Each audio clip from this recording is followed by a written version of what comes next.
Hi ma'am, good morning. Asa mo order og pamahaw ma'am? Available O siya available ninyo? salad and pasta. Salad and pasta. Yes, sir. Wala tong breakfast ninyo?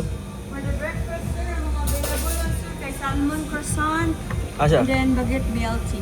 Isa ni siyang salmon croissant. Smoked salmon. Nana siya, salmon, nana siya sa croissant, sir, then nana siya, it comes with coffee. So 360. Ah, kanina nani, baguette BLT. Baguette BLT, nana sa, sir. Bacon, lettuce, tomato. Oh, Dara ni coffee. yes, sir. Kaning kwan, smoked sausage. For the smoked sausage, sir, di siya available for now. Dili siya. So, only these two. Kanilang duha. Mm. So na ni side drinks oh. Yes, sir. Oh, super nice gathering lugar sa La Vey Parsini. Kaya murag pinakaraan yung style ba. Oh? Super nice yung diri. So pili ta kung asa ta kanila pad na sigani nga lamesa. So dagan makanti. Dili na siguro eh. Kani. Yan na po si gawas dito, Peter sa mukhaon dito. Alright, so kani mo na ito na pilian.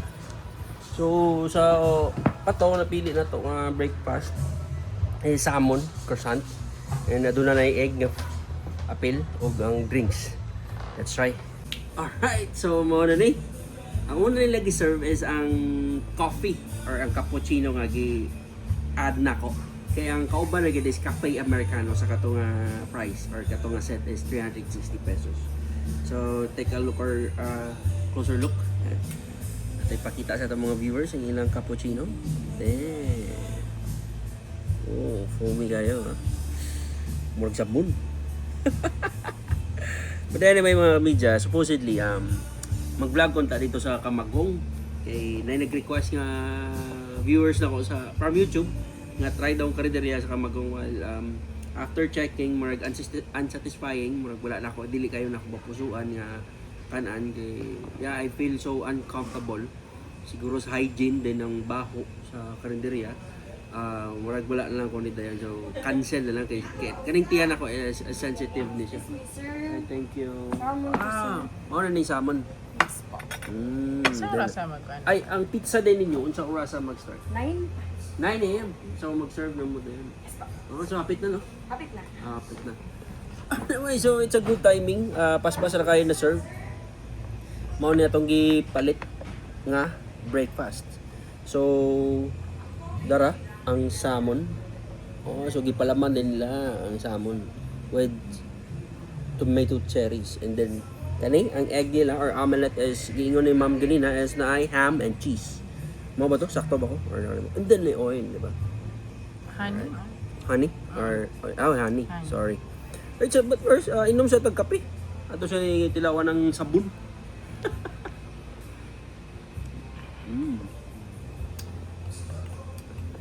Ayos. Kape jud. So, naray option kapilian dagan sa kape. From ada 80 pesos. Balik. Well, feedback pala da sa first impression ako dire sa La Vey Parsini. Well, dugan naman ako balik dire. From time to time. Kaya doon naman sa mga. And yes, this is must try.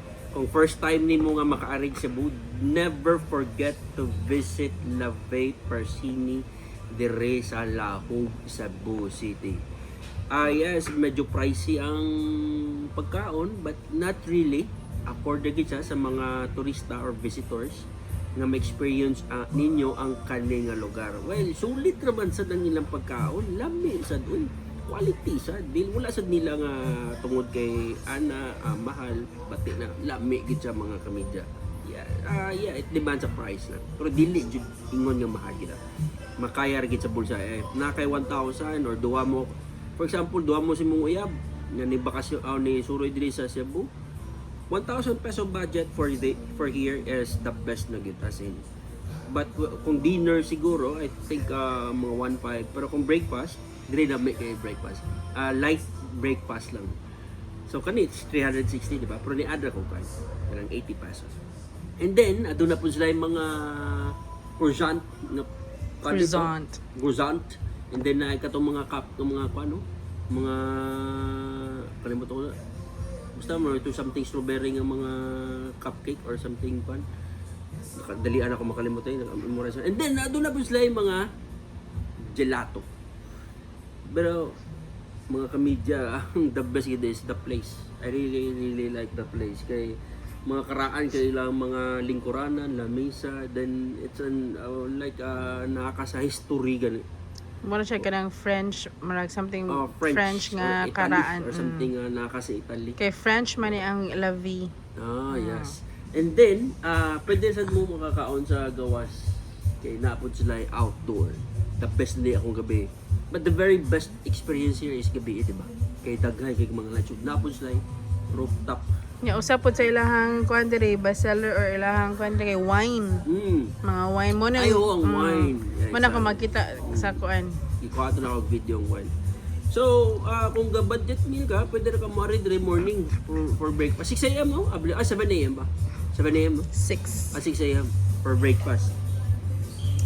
Pero pinaka the best time to visit here is dinner. But make sure nga sayo mo ari dire kay daghan Daghan especially weekend. Pero kung namo weekdays, mas maayo.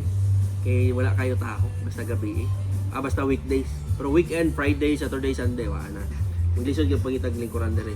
So that's it. And we are going to start eating this salmon. Una na tong tilawan ang omelette, di ba? Yun ni ma'am na ni ham and cheese. Okay lang. Magwala na ako na alasanang magwala ng butangan ng ham and cheese.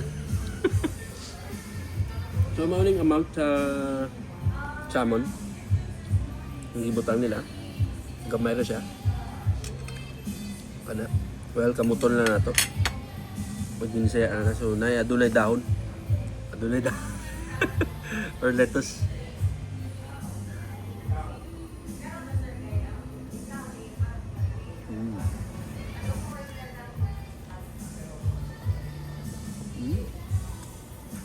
So, para may iya, di lang kayo abandon, no?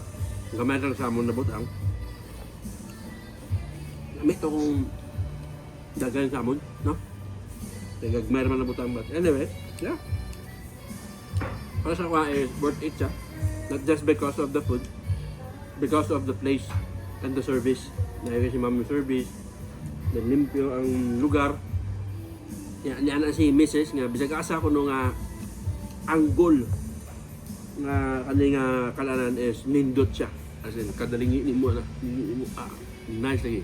Lagi pat. Kuha mo na ako picture ganyan si Mrs. Bisag asa yung anggol lagi. Hindi sa kuha. Pupunta na to. Honey. Wraps. Sana all may honey. Anyway, let's bite again with, this time is with honey.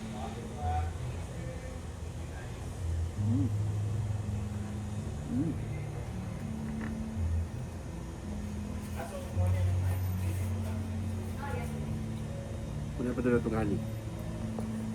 Wala na akong nahin kong honey na. Kana. Gubay-gubay na. Naglagot na ka ba? Tulong honey oh.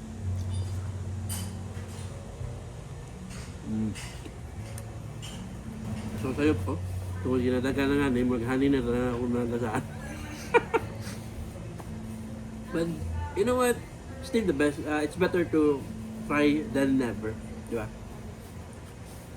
Kung mo yung mga disappointment sa inyong pagkaon or lugar, at least you tried that place, di ba? But for me, so many times I've already tried this one. So, yeah, gabalik-balik with rin misis. Lagi nila sa among lisan always kung namin kanaan ka lamin. For me, ma-recommend mo na akong kan. Sa una pa lang nag-isulti na ako, ma-recommend yun siya na ako 100%. Especially kung na kay mga friends.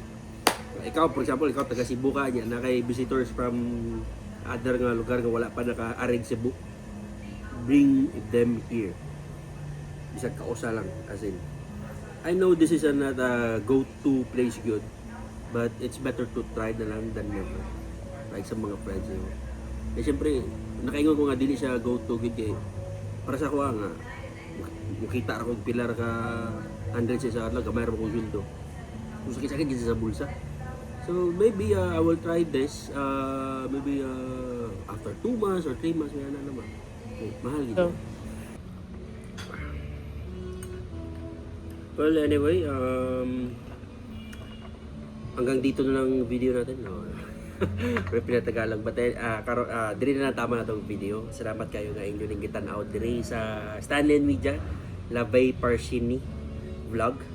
And hopefully nga makabalik ta dire sa akong ipakita na sa ninyo is ang sa gabi na sa kung unsang aura dire. But today morning, this is breakfast 8 a.m. onwards. Then kung noon na mi duwa ni Mrs. if mo try mi sila, dili mo mukha mi sa pizza, pero nakakaon na mi sila pizza. Yes, it's a thumbs up. Pero karon is murag okay na to sa ako katong meal, dili na ako gusto nga ma-full gyud. I think that is enough. And yeah, Stanley recommends Lavay Parsini here at Lahug, Cebu City. Sulit kayo imong kwarta, dili kayo sa pagkaon, or dili ra kayo sa pagkaon, sa lugar, sa service, kalimpyo, as in malingaw jud ka. Yeah, food, yes, it's a thumbs up for me. Exactly. Thank you so much for watching this video here at Stanley Media, and see you on my next live. Bye bye.